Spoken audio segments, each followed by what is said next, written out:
hip hop, hip hop, yeah. It's a beautiful life Hip for bars. Black America in the hood, and that's what Friday captured. It showed another side of what the media was showing about Black Los Angeles, Black LA life, and yeah, there was the gang element, but there was also these very real people. And when I read it, I was like, oh my God. Oh my God. Oh my God, y'all. So I went in and I did a lot of work. I did a lot of internal work. I became that bitch. Yeah. I was her. And I was working a little bit differently than everyone else. Like I said, I wrote a bio. Um, I wouldn't shower for days. Felicia wasn't Felicia wasn't a crackhead, but she'd smoke up your weed. Yeah. Felicia smoked your whole sack if you let her. And something else too. Felicia wasn't a thief, and Deebo knew that Felicia wasn't a thief. Deebo had anger issues. He had childhood trauma that he was dealing with. He was bullied. You know, his father was a big man, and this was in my bio, and this was why. Wow. And I had the way that I was working, the technique that I was using. I had to find something in Tiny Lister to fall in love with. I had to really, really feel love. I had to really feel it. And every character, like I was completely in love with Kid in House Party 3. Angela Means was completely, utterly in love with Kid. I mean, once the project was over, it was over. But love, where does love go? Does it really go anywhere? And it never left. It never left. I mean, I love Kid. I love the men that I was opposite. I found something in Rondell Sheraton to fall madly in love with, enough to marry. So I found something in Tiny to have a character, to play a character that would take that much abuse, because in my world, Deebo and Felicia are still together, and they made it. And Deebo was not the man that jumped from woman to woman. That wasn't him. He was a bully, but he wasn't a womanizer. He was abusive to me the whole time until our sons became of age, and they put him in his place. And after Deebo and I birthed an entire defensive line. Whoa. He kept me pregnant for 13 years. And I'm a very wealthy woman now. So, and he ain't put his hands on me in 20 years. You feel me? Because all our babies' names start with D. You got DeMichael, D-Ray, DeAndre. You got let Deebo come in here and look at me crazy. Them niggas gonna wear him out. So yeah, we made it, but we made it by the grace of God. I love him and I love our family, and we bout it. So let me ask you this, Ms. Means. So what we saw on Friday was the comedy. We saw obviously you and Deebo laying in the bed, dirty draws and all that shit, the funny stuff. But you're talking about something way more dynamic. So was there anything as far as taping was concerned that we may not have seen as fans that made the character of Felicia and the character of Deebo a little more dynamic? So we saw some of that? No. This was just all the stuff that I had put into my bio, into Felicia's bio. So with the way that I was working, I created a character, because the only thing that was on the page, Felicia loved this man so much that she was going around the neighborhood borrowing shit to keep him from stealing it. Yeah. So that's why she was borrowing stuff. He had been casing their crib for a minute. So I went over there, and when you see me, when I say yeah, and I want to say, well, you either gonna give it to me or Deebo gonna come take the motherfucker. So which one is it? That's what was in all that stuff was in the bio. So that's what was motivating me as an actor. That's where I was coming from. Everything that I created in my bio. And God, I wish I still had that bio, because I swear to God, I will auction that motherfucker off right now. I get a couple dollars. Because everybody seemed like everybody coming up off of the bio Felicia from me. But the dynamic was Felicia was a pivotal character who was meant to be laughed at. And I knew that when I read it. So I talked with my coach. My husband at the time was a writer who was brilliant. And when he read the script, he said, "Yeah, do it. It has a clear beginning, middle, and end. The characters arc well." And on my wish list when I got to Los Angeles, like I said, one of the things that I wanted to do was an interesting character. And and when I read it, I was like, "Oh my God, that's my interesting character." And then the last thing on my list was mom, and I was 5 months pregnant at the Friday premiere. Wow. So make yourself a list. Believe in your list. Have faith in your list. Make a list from your heart, not from you're competing with somebody else. This is how you find your joy, and you can get to.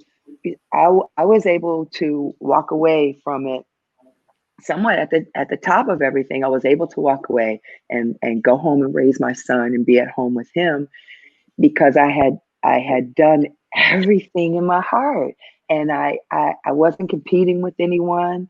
I didn't need the validation. I had done it all. I had done everything I wanted to do. And now my greatest job is mom. And my greatest accomplishment in life is my son is 25 years old. He's never had a cavity. That's dope. That's my greatest accomplishment. So the set and the dynamic between Tiny and I was created in the bio that I wrote. And he was getting off. He was getting off just being the heavy and doing what he loved to do. And we all were just having a great time watching Chris Tucker. Mm-hmm. Chris Tucker on that set, the filming of it could be a movie. Mm-hmm. The filming of it, and had they just captured all of that, it would have been a movie. Like, we literally had to all during the thing, and then as soon as Gary called cut, we were all just like, "Oh my God, oh my God." He said, "No, don't do that. Oh my God. And some of us would just come to the set just to be entertained, even when we weren't working, when we weren't supposed to be on the set. He was that much fun. He was that dynamic. He initially was I know that Cube wrote Smokey for him after seeing him on stage at the Comedy Store. Oh, okay. And when he went in and read, he didn't do so well, and they sent him away. And he left out of there, and he called me, and he said, I messed up my audition. And everyone else, we had, we were a crew. Me, him, Faison, AJ Johnson. We had all already had our jobs. Def Jam the movie. That's what Friday was. Basically, it was Def Jam the movie. And Chris was the last one to book and get his contract. So he was like, "I need your coach." I was like, "Man, get your ass over here. No, you don't need no coach. They want you. Stop playing." So he came over. I called Faison. Said, "Faison, get over here. Chris is tripping. We got to help him." So he comes over, and I told him, I said, "Bring your sides." And the sides are just the audition pages. Okay. So he came over, and I put on a pot of spaghetti, And when that pot of spaghetti was gone, he left out of my apartment. He was smoky. Ready to go. He was smoky, yeah. And Faison and I,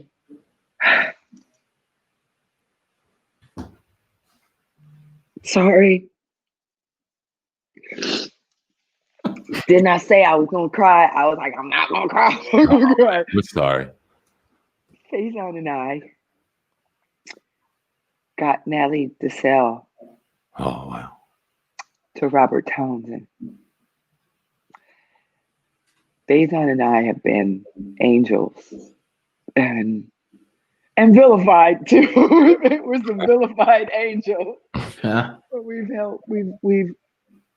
we've graciously helped so many people.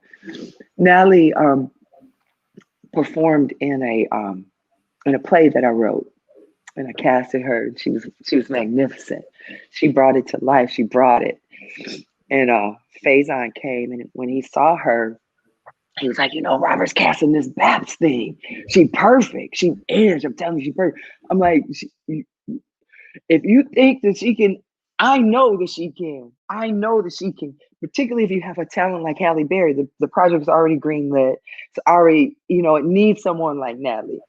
So that night, he took her to Robert's residence, and the rest is history. Wow, that's powerful. And another, iconic figure we have him back on the wall is John Witherspoon. We have the from Friday here, and when they, his character on there is pretty much Ice Cube's dad, but he was kind of telling him that, the iconic, that you win some, you lose some, but you live to fight another day.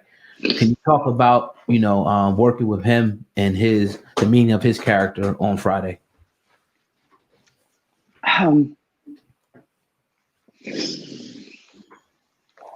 He's a fellow Michigander.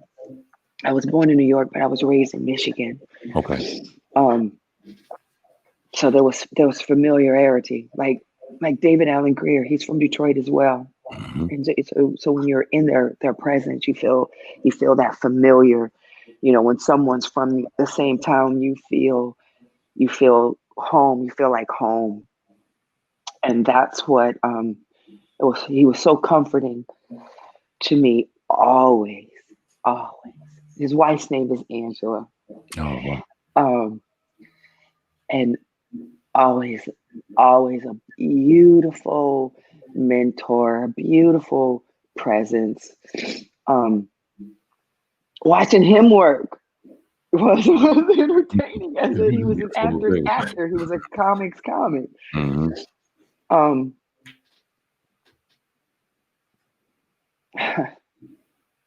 sorry. I don't even know what you asked me. I'm lost. I'm sorry. I was just asking, what it was, you already kind of answering it, but what it was like to be around Mr. Witherspoon and, how was he, that type of thing.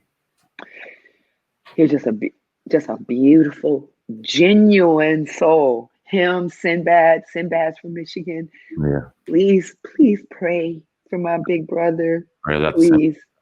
Please pray for Sinbad, y'all. Please pray for Sinbad. You don't know how good Sinbad is. Yeah. He's so good. Him, John, Tiny, Ronaldo Ray, Bernie. Yeah. I played Bernie's wife in his first pilot that didn't get picked up. It was called me and Faison. Faison played his brother. It was called Pearl's Place to Play. And Adele Givens was his ex-wife. And they were all, the good die young. That show sounds crazy. That you said that was a pilot for that, but it didn't get picked up?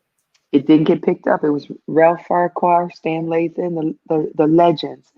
You don't know these names, but Stan Lathan is just as much a legend as a Ice Cube, as a Chris Tucker, as a Dave Chappelle. He just won his first Emmy.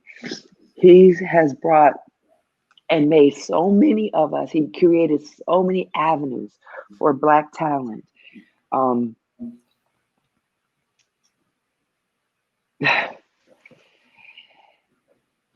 I'm so sorry. I keep getting lost because I just can't believe that I'm sitting here and Tiny's not here anymore. It's still so new. And Bernie and Ronaldo Ray. Ronaldo Ray played my father in House Party 3, one of the best dinner scenes in cinematic history. House Party 3 is one of the best. And Eric Meza, the director of that project, said, I want this to be the funniest scene that people have ever seen. And he let Ronaldo Ray and Bernie Mac, who also was in the Friday.